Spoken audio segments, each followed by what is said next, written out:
I was a special constable.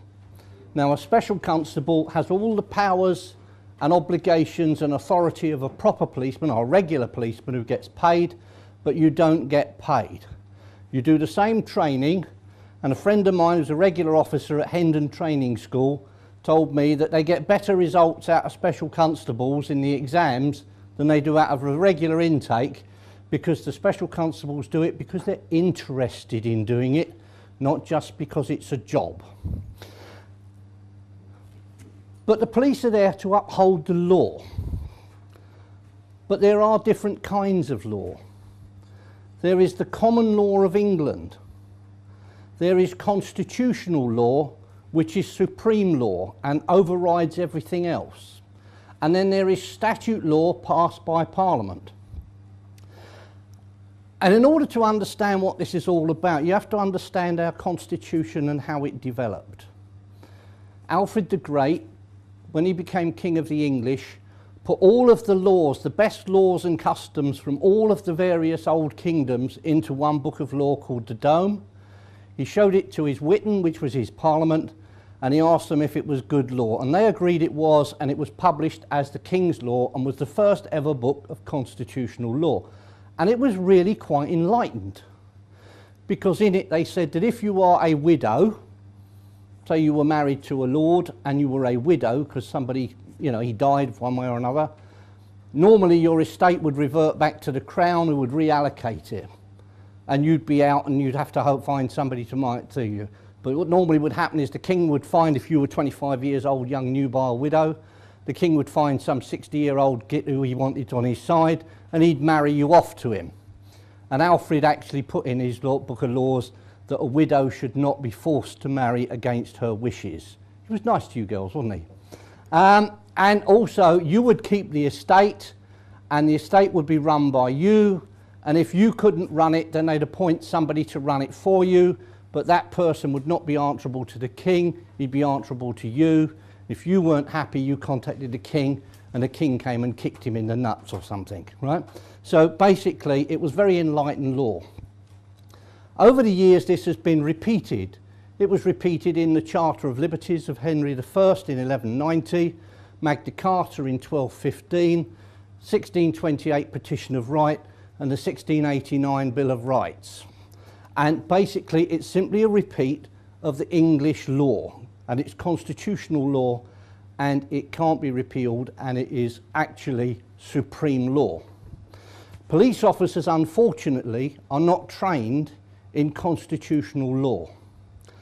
The only common law they are trained in is breach of the peace. But when you're a police officer and they say to you, this is the law of breach of the peace, but you can't use it, because you are there, your primary role is to prevent breaches of the peace.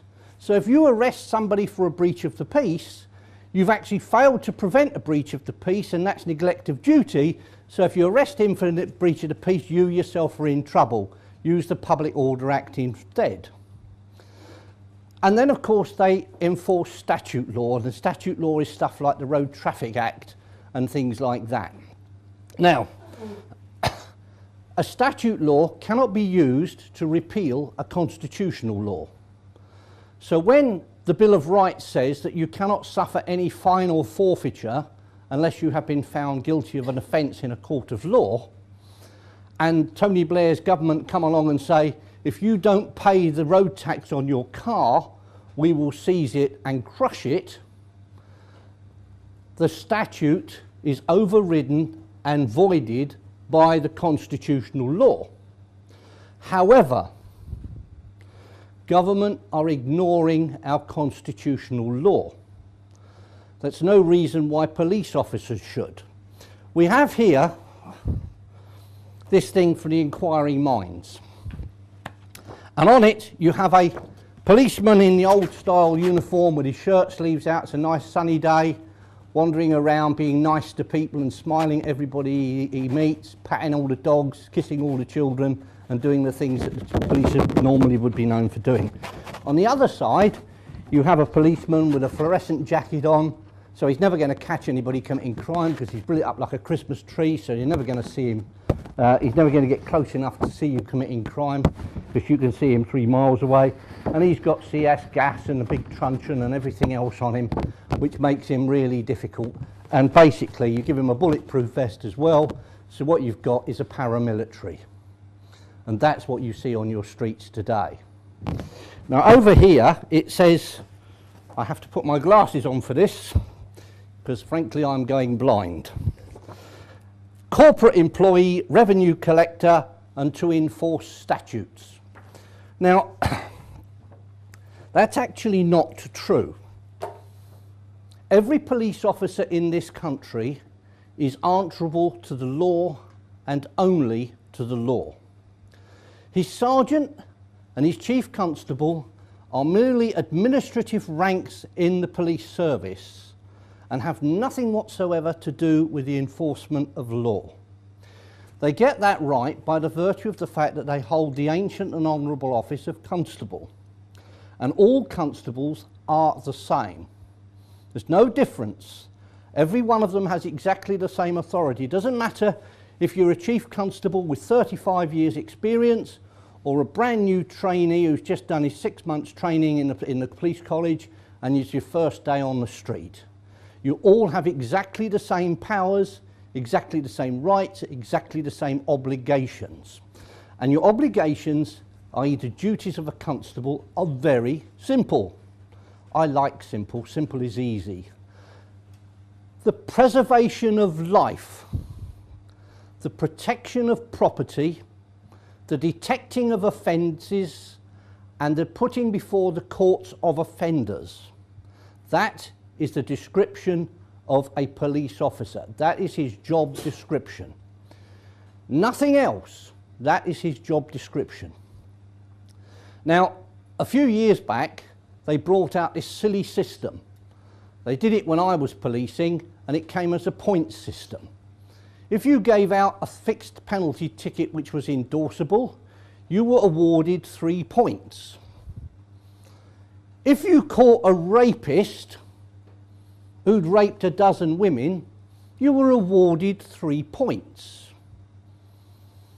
And you were considered to be a good police officer if you got loads of points. So consequently, they've slanted the policeman's mindset into collecting points.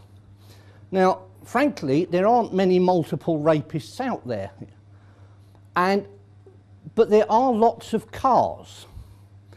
So if you want to be seen as a good policeman, you stand on a corner and you wait for people to jump a set of traffic lights and then you give them an endorsable fixed penalty ticket. And if you stand there for 8 hours and you give out 8 fixed penalty tickets, 1 an hour, you've got a lot of points and you are a brilliant policeman. Around the corner, of course, people are getting mugged, houses are getting burgled, cars are suffering criminal damage and being stolen, but you are a good copper because you've got lots of points. The chief constable's job, on the other hand, is to put ink in the paper, ink in the pens, paper on the table for you to write on, and petrol in the tanks and tyres on the cars so that you can get around. That is his sole job in life. Now, unfortunately, the days when policemen understood this and the days when policemen would actually stand up and argue about things are going, because the whole thing is being dumbed down. And it's being dumbed down in a number of ways. For example, when I took my oath of attestation, I swore, I, whatever my name is, or whatever my address is, do solemnly and sincerely declare and affirm that I will well and truly serve our Sovereign Lady the Queen in the office of Constable, without favour or affection, malice or ill will. Right? And that I will protect Her Majesty's subjects and their property, basically. That was my oath. I swore it to a sovereign queen. But in 2002, with the Police Reform Act, they changed it. So I now do solemnly and sincerely declare and affirm that I will well and truly serve the Queen in the office of Constable. Note the loss of the words sovereign lady. Now, that is quite important, because if you remember Queen Elizabeth, the Queen Mother, when the King was alive, King George VI, she was Queen, but she was not sovereign. He was. And Queen Elizabeth, because she is Queen and sovereign, she is a sovereign Queen. But we've left it out in the new oath. And that, in fact, comprises the criminal offence under the 1351 Treason Act and the 1848 Treason Felony Act of removing the style and honour of the Queen, which is an act of treason. So everybody now who administers this oath is committing treason. And every police officer who swears this oath, that's everybody since the 2002 Police Reform Act came into office, is committing treason. So when you are stopped out there by some 20-year-old policeman, you can guarantee that he is not a policeman. And he's not a policeman because he took an oath which was treasonable, and therefore he can't possibly be a policeman. And when he takes you to court and he stands up and gives his evidence, you can stand up and say, hold on a minute. He's not a fit person to give evidence because he's committed treason. And you can prove it because you've got the oath there, and you've got the Treason and Felony Act of 1848, and you've got the 1351 Treason Act, which will tell you he has committed treason. Now, the Queen is being moved out of sight. We get a lot of people come along and say, why doesn't the Queen do something? Because constitutionally, the Queen has a lot of power. A tremendous amount of power, a tremendous amount of authority.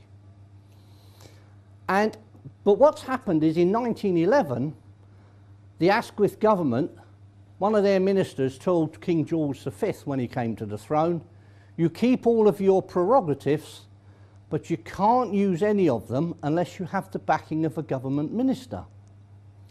Well, of course, that means you can't use any of them, which means you haven't got them. And instead of King George V doing what he should have done, which is sent for his guard commander and have the man consigned to the tower until he could remove his head from his shoulders, he accepted it. So by that time, of course, King George VI thought it was normal, and the Queen thinks it's normal. And if you write to the Queen today and you complain about something, she'll say to you in the letter you get back, this is a matter for my ministers. Is it? Hell, it's a matter for her. But she's been brainwashed from birth to believe that she has no say. So basically, our police force are there to serve our sovereign lady, the Queen, in the office of Constable and protect all of you. But government, Parliament, the House of Commons, in fact, have actually removed the Queen's powers and assumed it themselves. And they say to you, well, because you elect us to Parliament, you give us your sovereignty. But that's not the way it works. When the Queen went for her coronation, your parents and mine, because we were all young then, handed our sovereignty over to the Queen to administer on our behalf, but only ever in our best interests. How many things today are government doing which you consider to be actually in your best interests? None of them. None of them. So you do the normal thing and you go to your local police station and you say, I've been burgled. I'd like to report a crime. And they say to you, you don't report crime here. You have to phone this number. And they give you an 0845 number.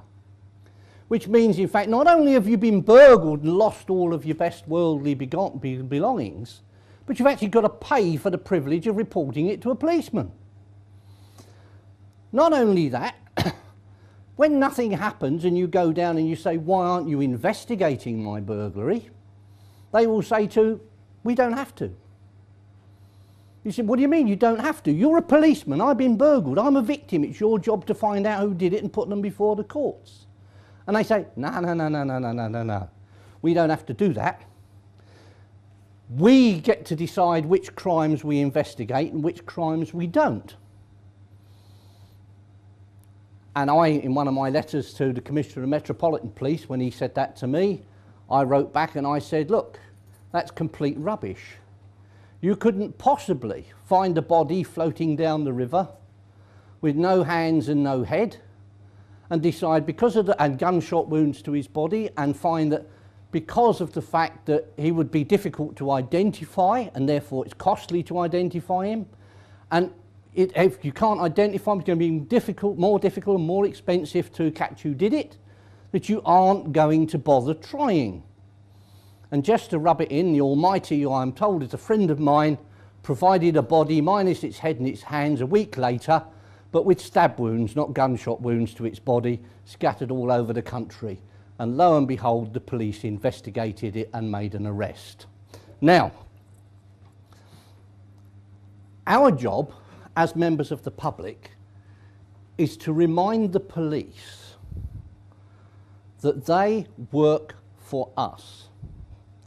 It is our taxes which pay their wages, and it is our best interests which they have to have at heart. We all know, don't we, that the politicians have robbed us blind, don't we? And we all know that the police are standing there with their hands in their pockets. They said nothing to do with us. Parliamentary standards, you know, it's nothing to do with us. Theft is theft is theft is theft. One of my annual reports said Albert thinks in black and white. He has to learn there are shades of grey. Well, I don't accept that. Shades of grey is when people get away with things. The other thing that they do in policing today, when I joined Thames Valley Police from the Metropolitan Police, they said to me, when we go out, if something is happening and there are more of them than there are of us, we let them carry on. That's not what you're paying a police force are, is it? You're not paying them for that.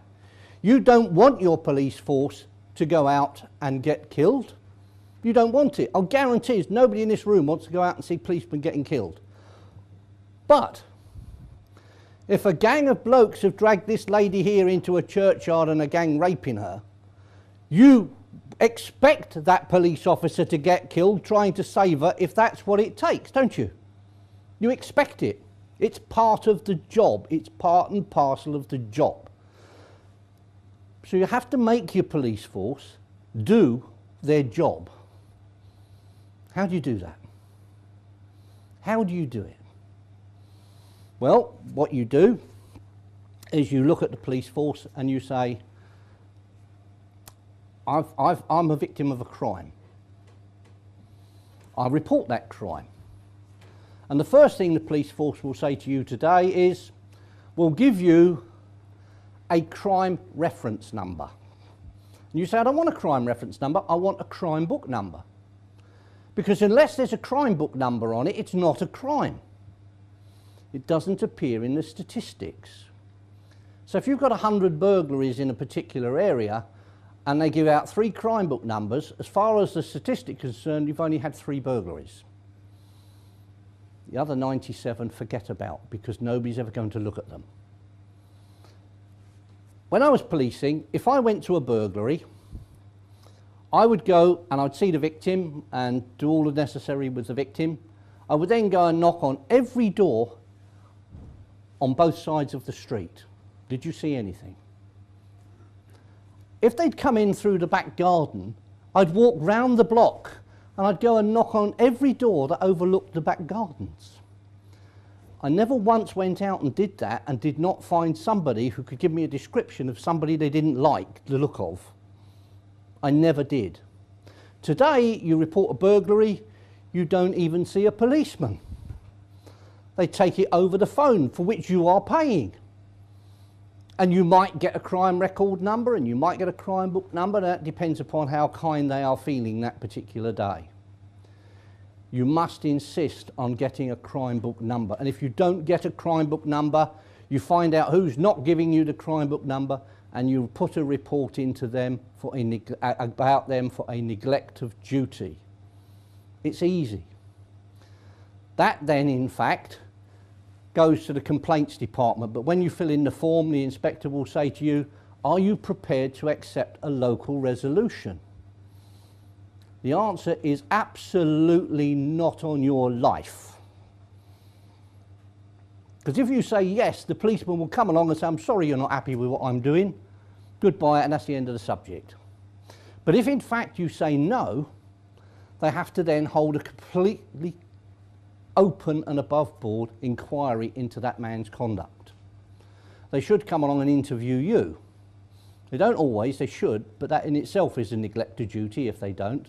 And basically what we do is we actually get into policing in that way, and that's what we do. The problem with policing today is policemen are nervous. They won't get out of their car if there's a pub fight. Somebody might hit them. They won't get involved because they might get hurt. It's this health and safety kick that they're going on. That's why they walk around in full body armour. And if you think the bit you can see is ridiculous, you should see the boxes and the knee shin pads and the elbow pads that they're wearing underneath the rest of their uniform. You know, if it was steel plate, they could be just qualified. All they need is a sword and they'd be a fully fledged equipped knight. But basically, they won't get involved. It's wrong. What you have to do as a police officer is exude confidence. It's confidence. You have to exude confidence as a police officer. Now you see police officers walking around 2 and 3 at a time, don't you? Because they won't police on their own. And yet, from your point of view as a taxpayer, one policeman can walk down your road, one policeman can walk down that road, and another policeman can walk down that road, and they see 3 times as much, and they keep down 3 times as much crime. And that surely is the object of the exercise. It's to keep the crime down. Now, I used to walk around, I never ever wore a fluorescent jacket. My sergeant used to go ballistic at me, you've got to wear your fluorescent jacket. So I refused to wear a fluorescent jacket. They gave me a bulletproof vest. I had one of the old-fashioned ones. It was a white thing, you wore it under your shirt. It had Kevlar to stop the bullets. And underneath the Kevlar, to stop the knives, there was like plate armour. All little links of little plates linked together with little chain links. And it was heavy, and it was hot, and it was uncomfortable. And if you happened to get into a police car and sit down, it used to come up, bosh, and cut your throat off at the jaw. I never wore it. It stayed in my locker the whole time. You don't need it. A police officer's uniform is better than a suit of armour. The number of people who will actually assault a police officer is minimal. It's getting more and more. And it's getting more and more because the police officers are getting more and more timid. And people think, well, you can see he's a bit worried, so I'm going to push this to the limit. And they do. And you will never, as a police officer, hit problems if you show confidence. You see pub fights, don't you? You see it on the television all the time in these police programs, where the police arrive at the pub and there's all these drunken yobs lying around fighting all over the place, and the police dive in mob-handed and start dragging people up, and then the girlfriends come in, leave him alone, and then somebody comes and drags them away, and before you know where you are, you've got the next best thing to a riot on your hands. But every time you see on the television, don't you, massive fights because these people jump out of vans and go belting into action without asking any questions. How many of you watch drink drivers being arrested on the television? Come on, you must have, right? Every single drink driver you see arrested on the television in this country, that arrest is illegal. And I'll tell you why. What do? They stop the car, the bloke falls out the car, and they say, right, I want you to blow into my machine. Don't they? And the guy blows into the machine and it goes red, and then they arrest him because he's provided a positive sample of breath, and he's off down the police station. It was illegal from minute one, because when you stop a car and you want to breathalyse the driver, there is a little legal formula that you have to give him. Because I suspect you to have been driving a motor vehicle on a road or other public place whilst having consumed intoxicating liquor, I require you to take a breath test. And unless the policeman says that, he hasn't made the requirement. So this blow into my machine isn't legal. Therefore the arrest isn't legal. Therefore everything that happens in the police station isn't legal. Therefore you get away with it in court because you stand up and say there was no requirement to actually give a breath test. You get people, normally policemen, it happened with a superintendent, fell out of his car, rip-roaring drunk, and instead of the police officers arresting him for Section 4 of the Road Traffic Act of 1988, which is being incapable of driving a car because you're drunk, for which case they don't need anything, they just say, well, he's laying on the floor, he's too drunk to drive, he's nicked, right? Instead of doing that, the guy crawls out the car and he says to the officers, officers, I'm drunk, you better give me a breath test. So the officer, thinking this is Christmas, goes home and says, right, blow into this. When they get him down the police station, the superintendent, who is well drunk, says to the custody sergeant, Sergeant, there was no requirement to make the breath test. I told them I wanted to take it. And the sergeant said to the policeman, is that true? And he said, yes. So the sergeant said, right, take this gentleman anywhere he wants to go because the breath test was not legal. You never see any of that on the television policing programs, do you? Like Police Stop and all that. You don't, do you? You see other things on the television programs where the police walking down the road and they see a couple of little lads and they say, right, come on, George, turn your pockets out, turn your pockets out. If he's got half a pound of heroin in each pocket, it is not worth a thing as evidence. Because under the Police and Criminal Evidence Act of 1984, a police officer who wishes to conduct a search in the street has to have reasonable grounds for believing that he will find something on that person which he shouldn't have. It could be drugs, it could be knives, it could be anything. Stolen property, whatever it is, it could be there. But they walk over and they say, come on, turn your pockets out. And they turn their pockets out and then they arrest them because they've got a penknife in their pocket or whatever it is. Now, what you're supposed to do is say to the man, my name is PC so-and-so and I am from Kentish Town Police Station or wherever it is you happen to be from. I require you to submit to a search because I suspect you to have on your person property which is prohibited, or drugs or whatever it is. But it doesn't stop there because anybody could just go up and say that, couldn't they? But that degree of suspicion has to be such that I, as a police officer who want to search this gentleman in the street, should be able to come over to any of you and say to you, I require to search this man for prohibited substances. And these are my grounds for requiring that search.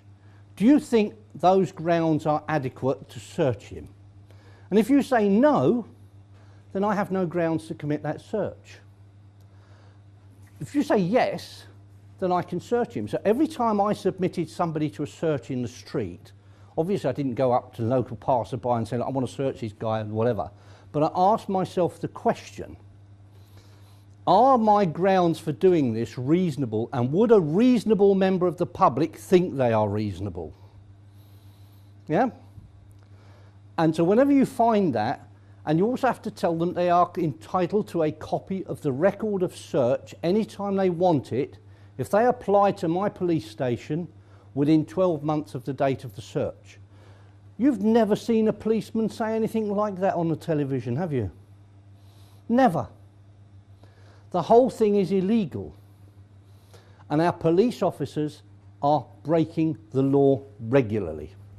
Now, when I joined the police force, I bought this.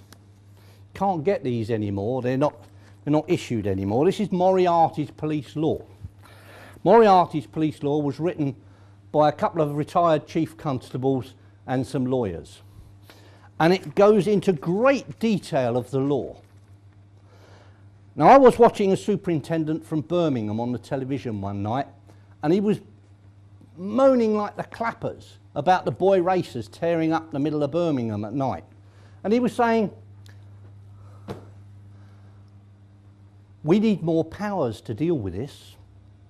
And I'm thinking to myself, you pillock. And he's saying, we don't have the right sort of laws to deal with this. And I'm thinking, you absolute pillock.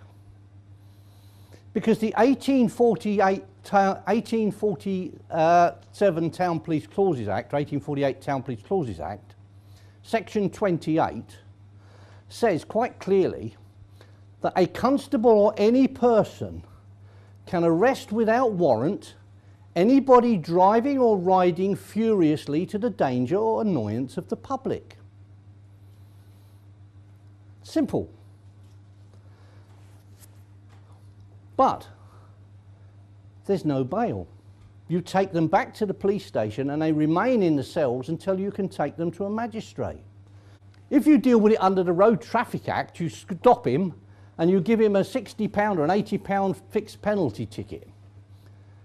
That's a medal. Look what I got, fellas. I got one of these.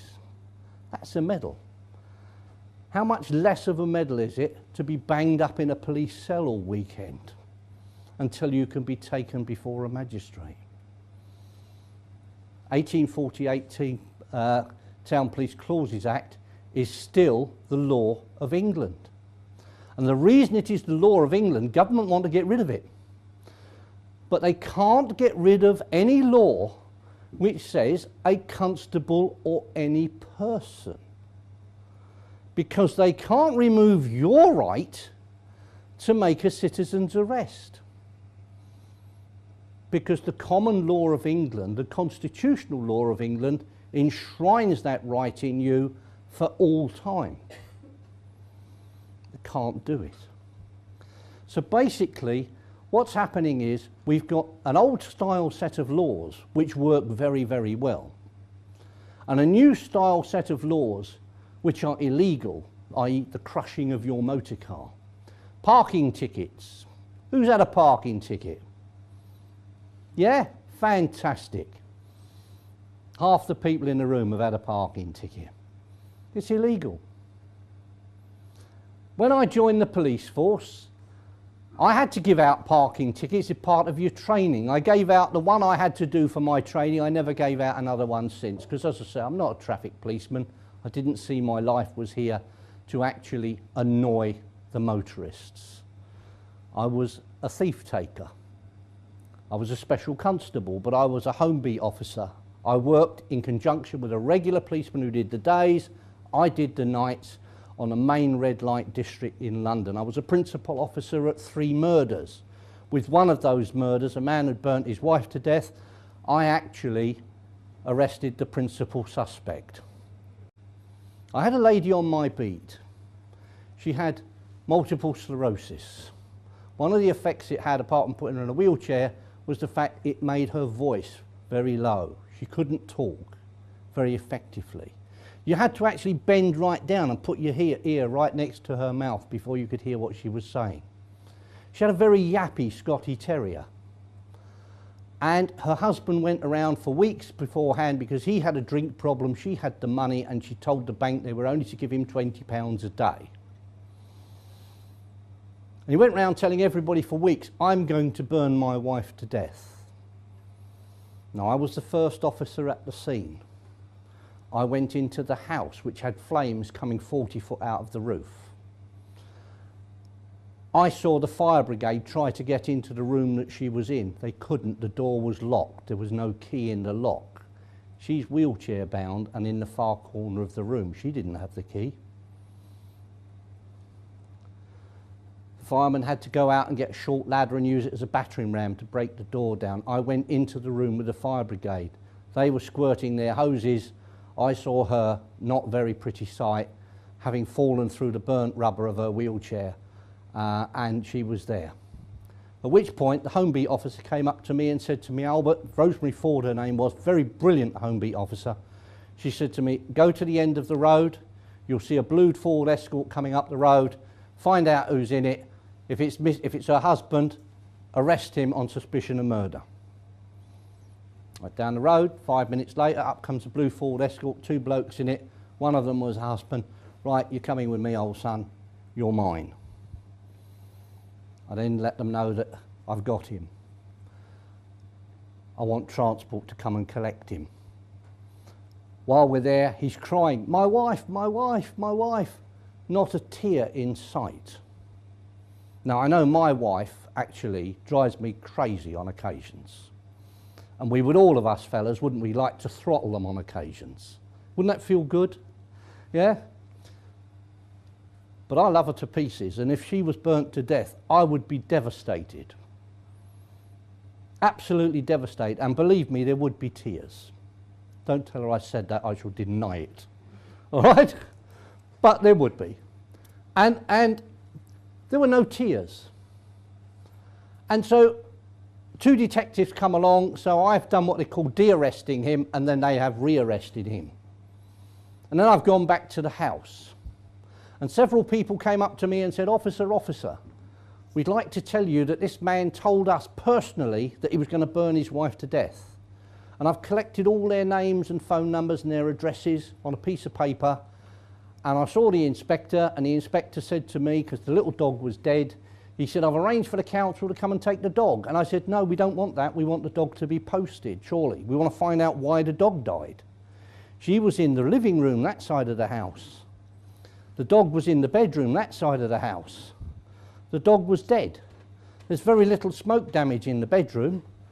There's practically no smoke damage in the passage because it was a very good fire door in the living room. And it's kept all of the fire into the living room. There was some damage where it started to burn through the door into the passage, but basically not a lot.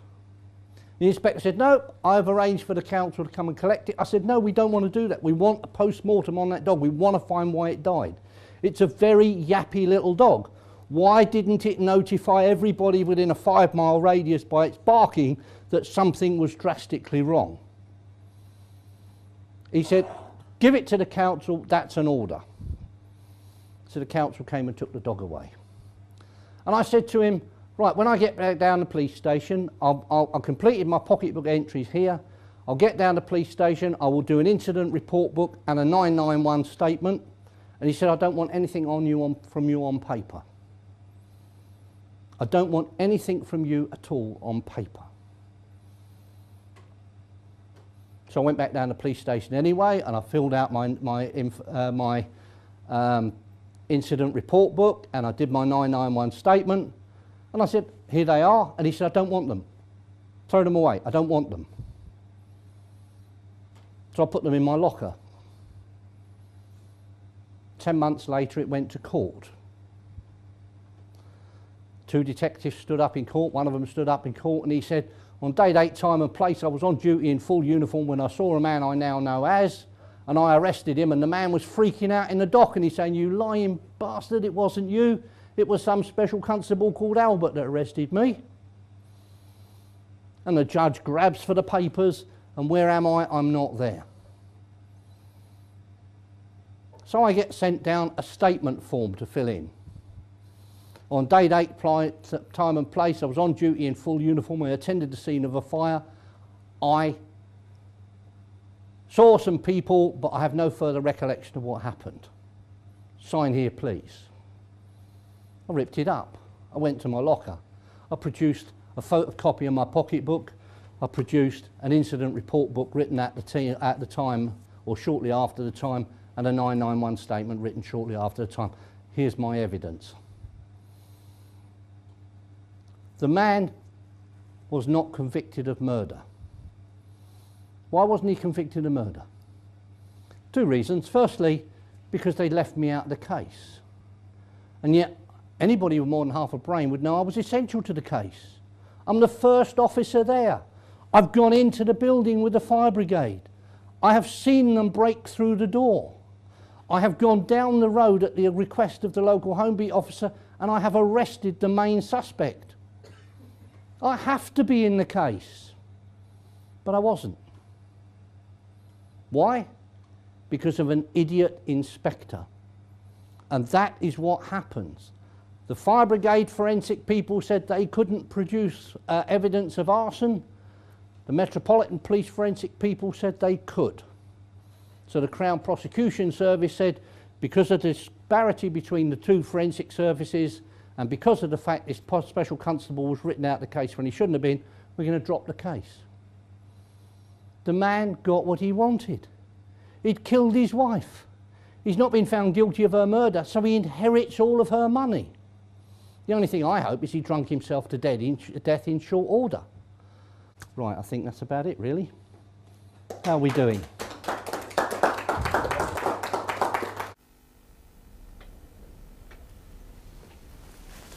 Hello, good evening. Welcome again to People and Politics. Nice to be back.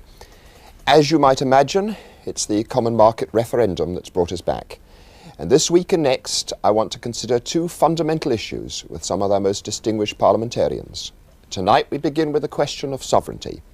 And with me, the former leader of the Conservative Party, the Right Honourable Edward Heath, and the Secretary of State for Employment, Right Honourable Michael Foot. Gentlemen, can we try and define what we're talking about when we talk about sovereignty and what we are losing when we talk about a loss of sovereignty in the common market? Michael Foot, what is sovereignty? I believe that what it's about, what sovereignty is about, is the power of the British people to, the right of the British people to govern themselves. Do you accept that definition, Mr. Heath? I don't entirely, but before we come to that, I just want to make a general point that the European policy or membership of the community has many different aspects, of which sovereignty is only one. I don't think that our viewers ought to get the impression that because you've asked us to concentrate on sovereignty, that we believe that this is the be-all or the end-all of the argument about the community. And it is connected with sovereignty because the question I asked myself right at the beginning of this discussion 25 years ago was, what is the purpose of the community? Now, I believe the purpose of the community is to look after the peace and the security and the prosperity of its member countries. This was why it was brought into being. It was a political act which was brought about by economic means. And so my approach then is, well, if this is a good thing in itself, if it is good for Britain, then what is the relationship of sovereignty to that? Now, I now come to what you've asked for, which is a question of a definition of sovereignty. For me, sovereignty is the power of a nation to look after what it regards as its best interests and the interests of its individual citizens. And I don't believe that sovereignty is something which you hoard like a miser and cover up in sacking and put in the cellar and go down with a candle and look at it from time to time to see it's still there. Sovereignty is something to be used. And I believe that we are justified in using it, in looking after British interests in the community and the interests of our citizens. When I signed the accession treaty in Brussels, on behalf of the British people, fully authorised, because I believe in freedom, and I believe that this community exists to protect freedom. I must say, I must express my astonishment that Mr. Heath, who signed this document that took us into the common market, didn't study the matter more carefully than that. But we in this country have got on for several centuries, and I think wisely, without a written constitution. In order to get into the market, we had to agree that we should accept a written constitution. We've also had to accept, as Lord Justice Scarman has, a complete change in our attitude to the law, to the common law. The status of the British common law is altered by our entry into the common market. So why don't the marketeers have the honesty to admit that if we stay in, we're caught in, we're going to be governed by different kinds of institutions than the one we've had here? But from the point of view of people making up their minds in this referendum, then I believe they have to look at the big issues. And the big issues for me are that this is the greatest development in international cooperation since 1945. I am astonished that people like Michael Foot, who always say they believe in the brotherhood of man, for them it doesn't extend beyond Margate. For me, it is a question of working with people. We've been fighting for internationalism long before you ever... Don't lose your temper at this stage. Don't use such cheap Gentlemen, you can't... Neither of you... I have always believed that there, gentlemen, we leave it. Join us next week when we will have Roy Jenkins and Enid Powell discussing on the alternatives. Yes, gentlemen, there we go. A couple of years ago, I had a friend, David Barnby, so he gave me a CD. He said to me, read this, it's of historical interest. So I read it. Halfway through reading it with my historian's hat, I suddenly found that I was wearing my police officer's hat and thinking, my God, this is sedition.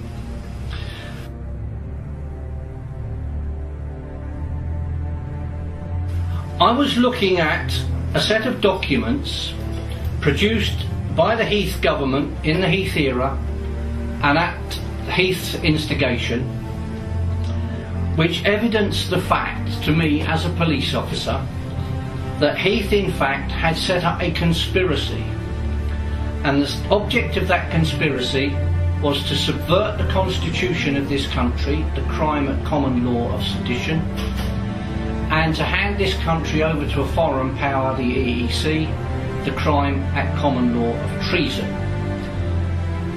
What did they do? In 1971, the Foreign Office, in a collection of papers which are titled in the Public Records Office FCO 30/1048, told the Heath government that if they signed us up to the European Economic Community, within 3 decades, we would in fact have lost our constitution and ceased to be an independent sovereign state and would merely be a region of Europe. That would mean the end of our constitution and the end of this country as a sovereign state. Now, if you subvert the constitution, and what has happened is that our constitution has been progressively subverted over a 30-year period, as more and more of our own constitution has been surrendered to European legislation which has been foisted upon us, then in fact that is the criminal offence at common law of sedition. It is an offence which carries life imprisonment and is the next most serious offence to treason. If you do what Heath set out to do, which was to hand this country over to a foreign power, that in fact is the common law offence of treason, because you are destroying the country that we live in. We are not talking here about the murder of an individual, we're talking about the murder of an entire country. Far, far more serious a crime even than murder. How did they do it? Well, they organised breakfast meetings at the Connaught Hotel in London. And at those meetings, which were attended by government ministers, members of parliament, the British Council for the European Movement, and senior people from all of the national media, including BBC and ITV. At those meetings, they persuaded the media people to remove all of their frontline anti-EEC reporters. Probably the most prominent of these would have been Jack DiMagno from Radio 4. They actually put all of the prominence on those reporters who were in favour of the EEC. But not content with that, the Foreign Office set up a body, a department within a department, and that department produced thousands and thousands of letters which were sent to the central offices of all of the 3 major political parties, the Tories, the Labour and the Liberal parties, and to the British Council of the European Movement, who got these letters signed as though they purported to come from people like you and I, and they all said the same thing. What a wonderful idea this EEC is, and how we've got to actually join as soon as possible. These were then sent off to the letters columns in the newspapers who got them published. The government committed other crimes as well, which are documented on these papers. For example, they suborned an awful lot of civil servants, quite a few of whom attended the breakfast meetings at the Connaught Hotel, some of whom were set to work writing letters. This is the criminal offence of misfeasance in public office. They failed to show all of the money that they spent, or some of the money that they spent, on any of the accounts. Now that's just a simple, easy, criminal, fraudulent accounting, and is the least serious of all of these offences. And the other offence they committed was they invited a Frenchman over here, Jean Monnet, in order to help the government to carry out all of this criminal activity. Now that's an offence under Section 1, Paragraph 5 of the 1911 Official Secrets Act. Now, all of these things put together evidence very, very clearly that the government of Edward Heath, in connivance with the leaders of the other political parties, otherwise they could not have got their central offices to sign the letters going to the papers, were heavily involved in betraying this country, because that is what treason is. Treason is a betrayal of trust. They were elected to office, they were trusted by the British people to govern the British people in a manner in which the British people wanted to be governed, and they deliberately set out to betray these people and to hand them over to a system of government which in fact is completely alien to us. Government are trying to repeal the Treason Acts, but I've written to them and we've had a small victory, because the Law Commission look at these laws, and I emailed them and I said to them, Parliament may pass any laws that they wish to protect the sovereign and the constitution of this country, but to repeal those laws places the sovereign and the constitution at grave risk and is an act of treason. If you are, as the Law Commission, recommending to Parliament that they repeal those laws, then that in fact constitutes a conspiracy to commit treason. And I and a number of my colleagues would be only too happy to walk into police stations and make allegations that the Law Commission officers are committing a conspiracy to commit treason. You want to spend the rest of your life in jail? You go ahead, you recommend the repeal of the treason law. It took them 3 weeks to reply to that one. You can guarantee that for those 3 weeks they've been on the telephone to various legal authorities and they've been charging through every legal book they could find.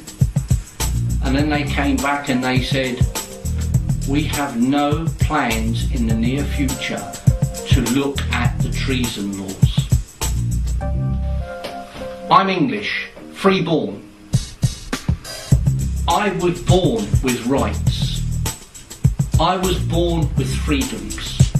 Those rights and freedoms go back and predate Alfred the Great. Nobody on this planet has the right to remove those rights and freedoms from me. Nobody. And I do not have the right to give them up, because I will be giving them up for my children and my grandchildren, and they are not mine to give up. I look after them for those that follow on behind. And that is what we have to do.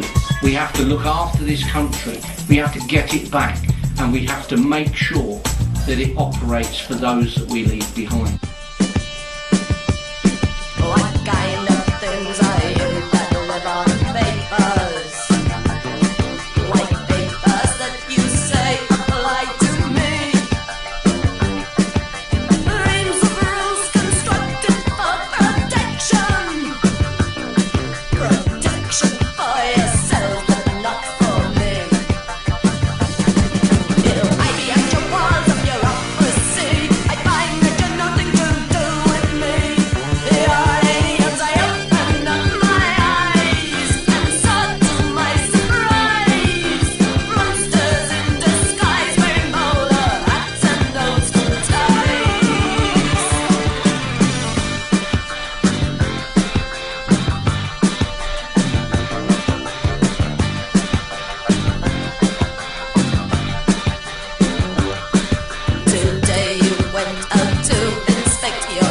nothing